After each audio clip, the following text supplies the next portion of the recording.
Everyone, welcome back to home tutor. आज की इस वीडियो में हम करने वाले हैं कक्षा 8 के संस्कृत विषय के 10वें पाठ का अभ्यास। पाठ का अध्ययन हम कर चुके हैं। वीडियो नहीं देखी है तो देख लीजिएगा। लिंक आपको नीचे डिस्क्रिप्शन बॉक्स, ऊपर आई बटन और एंड ऑफ द वीडियो मिल जाएगा। तो चलिए आज की वीडियो को शुरू करते हैं। अभ्यास में पहला प्रश्न है, पाठम आधृत्य उदाहरण अनुगुणम लिखत आम अथवा ना। पाठ पर आधारित उदाहरण के अनुसार आम अथवा ना लिखें। आम यानी कि हाँ, ना यानी कि नहीं। यहाँ पर कुछ वाक्य दिए गए हैं जो कि आपने जो पाठ पढ़ा उस पाठ से ही लिए गए हैं, उसी पर आधारित हैं। तो इन्हें ध्यानपूर्वक पढ़ना है। अगर ये सही है तो हम यहाँ पर लिखेंगे आम यानी कि हाँ, गलत है तो लिखेंगे न यानी कि नहीं। जैसा कि उदाहरण में दिया गया है, किम राज्ञः शूद्रकस्य नगर्याः नाम शोभावती आसीत्। क्या राजा शूद्रक की नगरी का नाम शोभावती था? तो हाँ, इसका उत्तर होगा हाँ, राजा शूद्रक की जो नगरी थी उसका नाम था शोभावती, इसलिए यहाँ पर लिखा हुआ है आम। किम वीरवरः अनेक शास्त्राणाम ज्ञाता आसीत्। क्या वीरवर अनेक शास्त्रों का ज्ञाता था? तो इसका उत्तर होगा ना यानी कि नहीं, क्योंकि वीरवर अनेक शास्त्रों का ज्ञाता नहीं था। इसी प्रकार से यहाँ पर है, किम वीरवरः राजपुत्रः आसीत्। क्या वीरवर राजपुत्र था? तो इसका उत्तर होगा आम यानी कि हाँ, वीरवर राजपुत्र था। किम ते वर्तनम इति किम शूद्रकः अपृच्छत्। तुम्हारा वेतन क्या है, ऐसा क्या शूद्रक ने पूछा? तो इसका उत्तर होगा आम यानी कि हाँ, शूद्रक ने पूछा था कि तुम्हारा वेतन क्या है। किम वीरवरम राज्ञः समीपे दौ वारिकः अनयत्। क्या वीरवर को राजा के पास द्वारपाल ले गया? तो इसका उत्तर होगा आम यानी कि हाँ। किम राजा शूद्रकः राजपुत्रम वीरवरम साक्षात् दृष्ट्वा एव वृत्तिम अयच्छत्। क्या राजा शूद्रक ने राजपुत्र वीरवर को देखते ही उसे वेतन दे दिया? तो इसका उत्तर होगा ना यानी कि नहीं, उन्होंने देखते ही वेतन नहीं दिया था, पहले उसको परखा था, परीक्षा ली थी, उसके बाद वेतन दिया था। किम वीरवरः स्ववेतनस्य चतुर्थम भागम एव पत्न्ये यच्छति स्म। क्या वीरवर अपने वेतन का चौथा भाग ही पत्नी के हाथ में देता था या अपनी पत्नी को देता था? तो इसका उत्तर होगा आम यानी कि हाँ। किम करुण रोदन ध्वनिम राजा श्रुतवान। क्या करुण रोने की आवाज राजा ने सुनी? इसका उत्तर होगा आम यानी कि हाँ। किम करुण रोदन ध्वनि दिवसे श्रुतः आसीत्। क्या करुण रोने की आवाज दिन में सुनी थी? तो इसका उत्तर होगा ना यानी कि नहीं, जो रोने की आवाज आई थी वो रात में आई थी, दिन में नहीं आई थी, तो इसलिए इसका उत्तर होगा ना। किम राजलक्ष्म्या उक्तः उपायः अतीव दुस्साध्यः आसीत्। क्या राजलक्ष्मी के द्वारा बताया गया उपाय अत्यंत कठिन था? तो इसका उत्तर होगा आम यानी कि हाँ, राजलक्ष्मी ने जो उपाय बताया था वह अत्यंत कठिन था।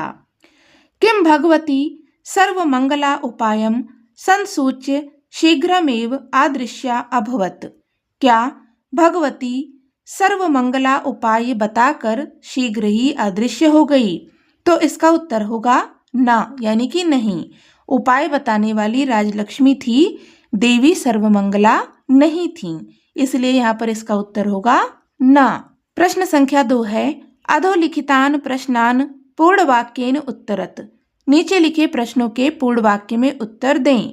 पहला है, शूद्रकः कीदृशः राजा आसीत्। शूद्रक किस प्रकार का राजा था? इस प्रश्न का उत्तर है, शूद्रकः महापराक्रमी नाना शास्त्रविद पूत चरित्रः च राजा आसीत्।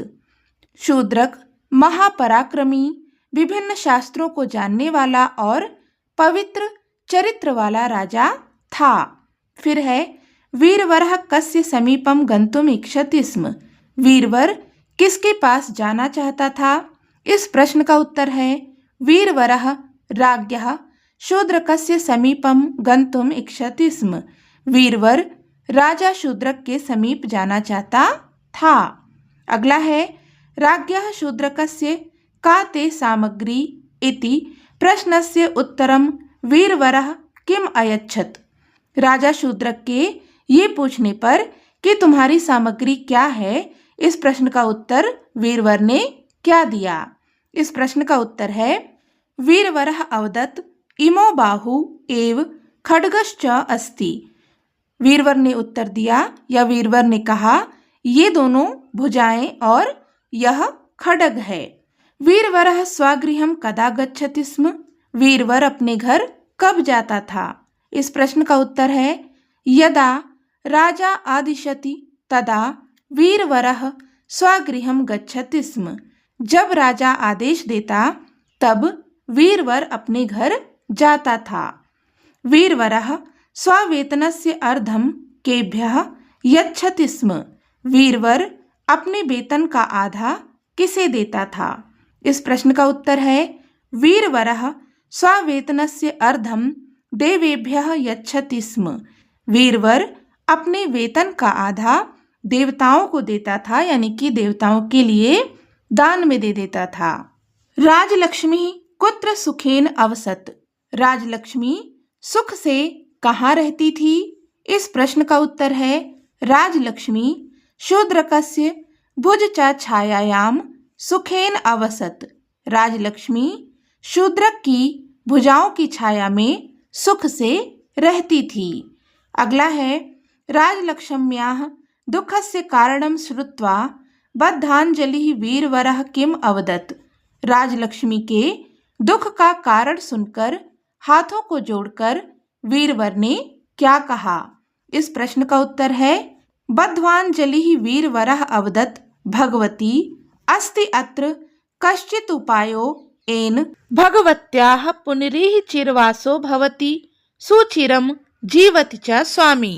हाथों को जोड़कर वीरवर ने कहा कि हे भगवती, क्या यहाँ ऐसा कोई उपाय है जिससे कि भगवती का लंबे समय तक यहाँ पर वास हो और स्वामी भी लंबे समय तक जीवित रहें। प्रश्न संख्या 3 है उदाहरण अनुसारम निम्नलिखितानि वाक्यानि अन्वय रूपेण लिखत। उदाहरण के अनुसार निम्नलिखित वाक्यों को अन्वय के रूप में लिखें। तो यहाँ पर कुछ वाक्य दिए गए हैं, इन्हें अन्वय के रूप में लिखना है, यानी कि इनको सही क्रम में लगाना है। सही क्रम में लगाना ही अन्वय कहलाता है। जैसा कि यहाँ पर उदाहरण में दिया गया है वित्यर्थम आगतो राजपुत्रो अस्मि तस्मानय माम स्वामिनः समीपम।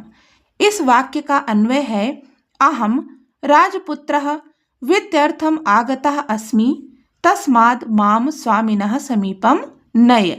मैं राजपुत्र वेतन के लिए आया हूँ, इसलिए मुझे स्वामी के पास ले चलो।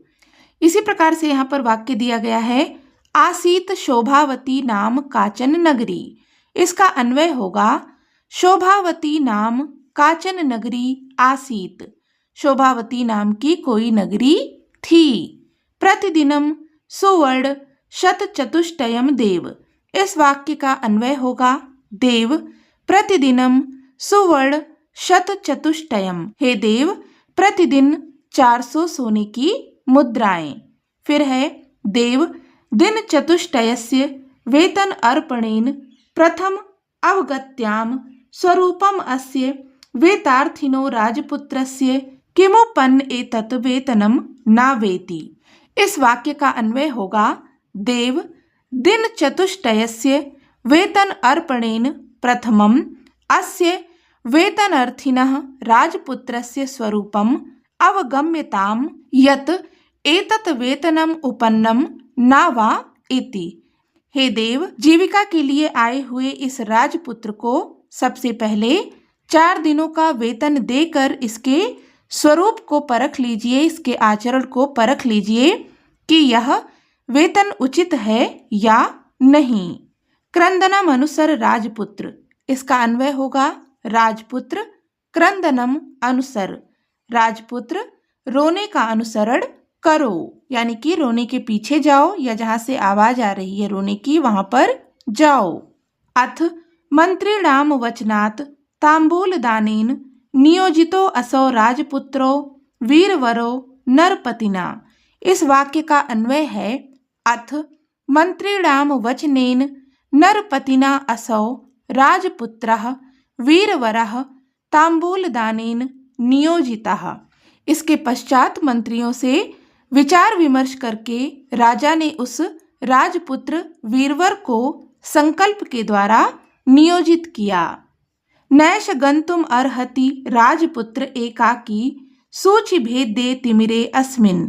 इसका अन्वय है अस्मिन् सूचि भेदे तिमिर एषः राजपुत्रः एकाकी गंतुम न अर्हति। इस घने अंधकार में इस राजपुत्र का अकेले जाना उचित नहीं है।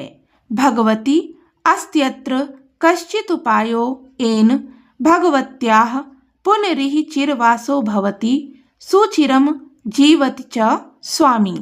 इस वाक्य का अन्वय है भगवती अत्र कश्चित् उपायः अस्ति येन भगवत्याः पुनः चिरवासो भवेत् स्वामी च सुचिरम जीवेत।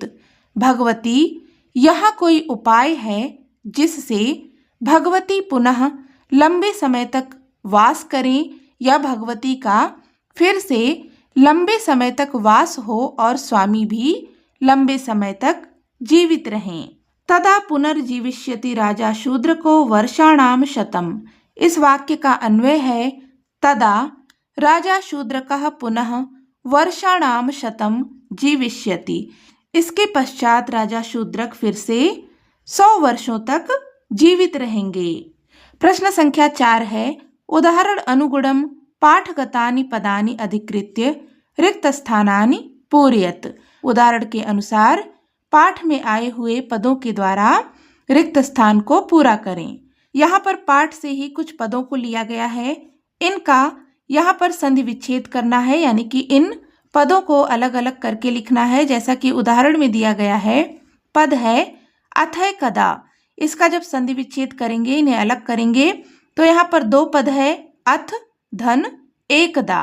इसी प्रकार से वित्त्यर्थम, तो इसमें है वित्ति धन अर्थम। कस्मादपि, तो यहाँ पर होगा कस्मात धन अपि। कोअपि, तो यहाँ पर होगा कह धन अपि। राजपुत्रो अस्मि, तो यहाँ पर होगा राजपुत्रः अस्मि। यथेष्टम, यहाँ पर हो जाएगा यथा धन इष्टम। फिर है वेतनार्पणेन, तो यहाँ पर हो जाएगा वेतन धन अर्पणेन। तदालोक्य, तो यहाँ पर होगा तत् धन आलोक्य। ततो असौ, यहाँ पर हो जाएगा ततः धन असौ। वर्तनार्थिनो, तो यहाँ पर हो जाएगा वर्तन धन अर्थिनः। तदवशिष्टम, तो यहाँ पर हो जाएगा ततः धन अवशिष्टम। राजदर्शनादंतरम, तो यहाँ पर होगा राजदर्शनात् धन अनंतरम।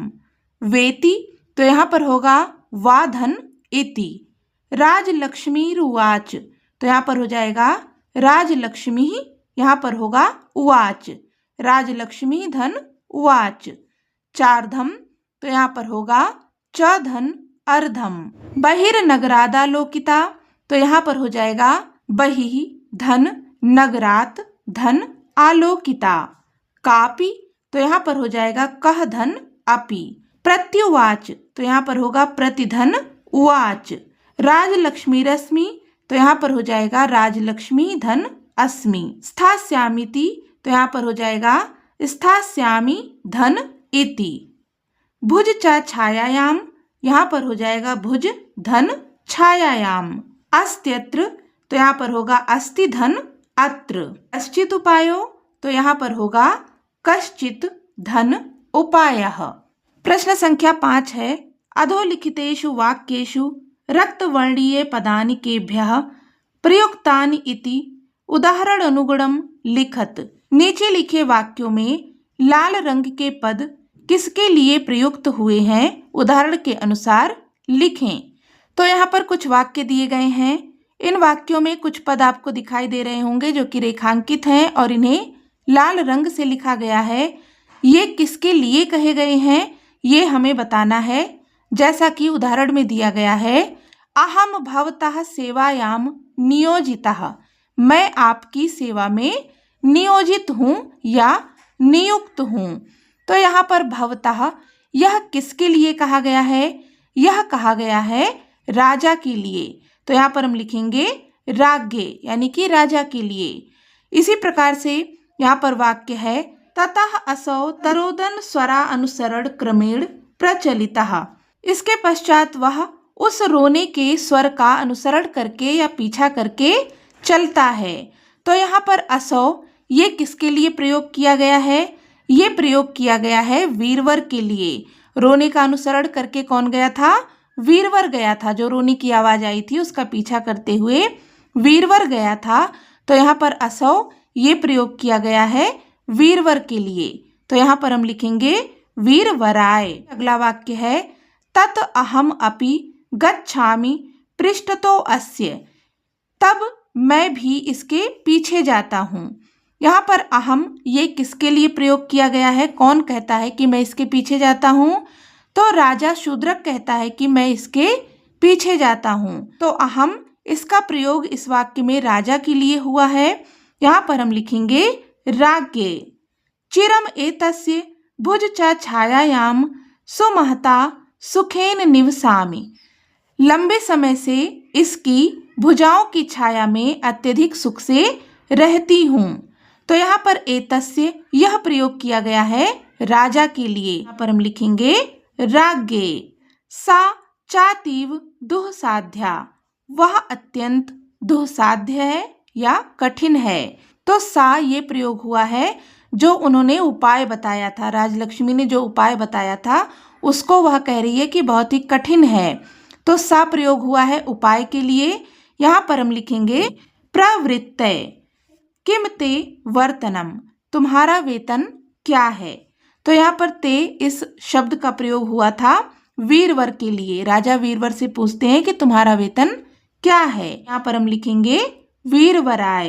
प्रश्न संख्या 6 है अधोलिखितानि वाक्यानि पठित्वा तेन संबद्धम श्लोकम पाठात् चित्वा लिखत।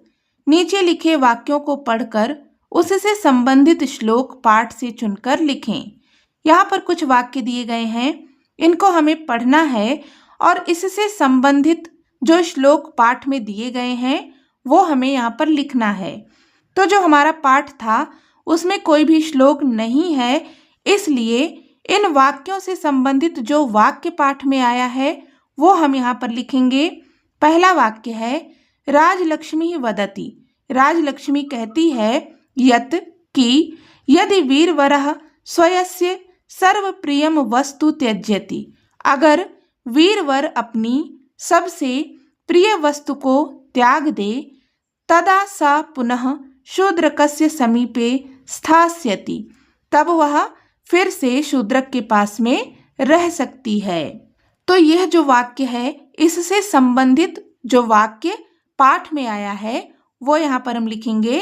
तो वाक्य होगा यदि त्वया स्वयस्य सर्वतः प्रियम वस्तु सहास वदनेन भगवत्यै सर्वमंगलाये उपहारः क्रियेत तदा पुनर्जीविष्यति राजा शूद्रको वर्षाणाम शतम अहम च सुखेन निवस्यामि। अगला है राजा शूद्रकः प्रथमं वीरवरस्य वृत्यर्थम प्रार्थनाम न स्वीकरोति। राजा शूद्रक पहले वीरवर की वेतन के लिए प्रार्थना को स्वीकार नहीं करता है।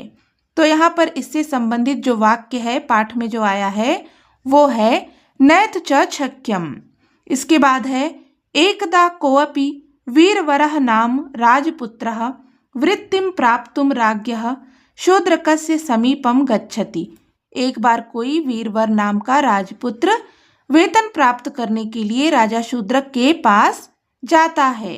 इससे संबंधित जो वाक्य पाठ में आया है वह है एकदा वीरवर नामा राजपुत्रः वृत्यर्थम कस्मादपि देशात् राजद्वारम उपागच्छत्। फिर है सः तस्य कर्तव्यनिष्ठां साक्षात् पश्यति। वह उसके कर्तव्य निष्ठा को साक्षात देखता है। इससे संबंधित जो वाक्य पाठ में आया है वह है ततो नरपति खड्गपाणिः तस्य अनुसरण क्रमेण बहि निर्गच्छत नगरी द्वारात्।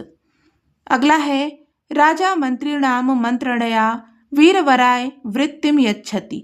राजा मंत्रियों से मंत्रणा करके यानी कि उनके साथ में विचार विमर्श करके वीरवर को वेतन देता है।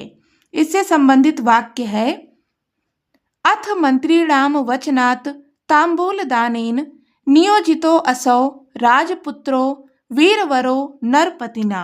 प्रश्न संख्या 7 है अधोलिखितानां वाक्यानां पदच्छेदम कुरुत। नीचे लिखे वाक्यों का पदविच्छेद करें। यहाँ पर कुछ वाक्य दिए गए हैं, इनका पदविच्छेद करके लिखना है, यानी कि ये जो बड़े बड़े से पद हैं इनको अलग अलग करके लिखना है। जैसा कि यहाँ पर उदाहरण में दिया गया है अथय कदा वीरवर नामा राजपुत्रः वृत्यर्थम कस्मादपि देशाद राजद्वारम उपागच्छत। ये एक पूरा वाक्य है। इसका जब पद विच्छेद करके लिखेंगे तो यहाँ पर होगा अथ एकदा। अथ एकदा एक साथ लिखा हुआ था, इसमें 2 पद हैं। अथ एकदा वीरवर नामा राजपुत्रः वृत्यर्थम कस्मात्, यहाँ पर है कस्मादपि, तो इनको अलग अलग कर देंगे तो ये होगा कस्मात् अपि देशात् राजद्वारम उपागच्छत। यहाँ पर एक साथ लिखा हुआ है राजद्वारुम पागच्छत, तो इनको अलग करेंगे तो ये होगा राजद्वारम उपागच्छत। इसी प्रकार से यहाँ पर वाक्य है वृत्यर्थम आगतो राजपुत्रो अस्मि, तो इसका पद विच्छेद करके लिखेंगे, इनको अलग अलग करके लिखेंगे तो ये होगा वृत्यर्थम आगतः राजपुत्रः अस्मि, जीविका के लिए आया राजपुत्र हूँ। अथैकदा कृष्ण चतुर्दश्याम् अर्धरात्रे सा राजा श्रुतवान करुण रोदन ध्वनिम कंचन। इसका पद विच्छेद करेंगे तो होगा अथ एकदा कृष्ण चतुर्दश्याम् अर्धरात्रे सह राजा श्रुतवान करुण रोदन ध्वनिम कंचन। तब एक बार कृष्ण पक्ष की चतुर्दशी की आधी रात को वह राजा कोई करुण रोने की ध्वनि को सुना। तदहमपि गच्छामि पृष्ठतो अस्य निरूपयामि च किमेतत् इति। इसका पद विच्छेद करेंगे तो होगा तत् अहम अपि गच्छामि पृष्ठतः अस्य निरूपयामि च किम एतत् इति। तब मैं भी इसके पीछे जाता हूँ और देखता हूँ कि यह क्या है। अस्त्यत्र कश्चित् उपायो येन भगवत्याः पुनरिहि चिरवासो भवति। इसका पद विच्छेद करेंगे तो यहाँ पर होगा अस्ति अत्र कश्चित् उपायः येन भगवत्याः पुनः इहि चिरवासः भवति। यहाँ इसका कोई उपाय है जिससे भगवती का पुनः लंबे समय तक वास हो। एकैवात्र प्रवृत्तिः सा चातीव दुसाध्याः। इसका पद विच्छेद करेंगे तो यहाँ पर होगा एका एव अत्र प्रवृत्तिः स च अतीव दुसाध्यः। यहाँ पर एक ही उपाय है और वह बहुत कठिन है। तो इस प्रकार से हमने यहाँ पर इस पाठ के अभ्यास कार्य को पूरा कर लिया है। इस पाठ से संबंधित कोई भी डाउट हो तो आप कमेंट करके पूछ सकते हैं। वीडियो हेल्पफुल लगी हो तो प्लीज़ इसे लाइक करें, हाइप करें, दोस्तों के साथ में शेयर करें और चैनल पर नए हैं तो सब्सक्राइब भी कर लें। मिलते हैं नेक्स्ट वीडियो में, तब तक के लिए take care and bye bye.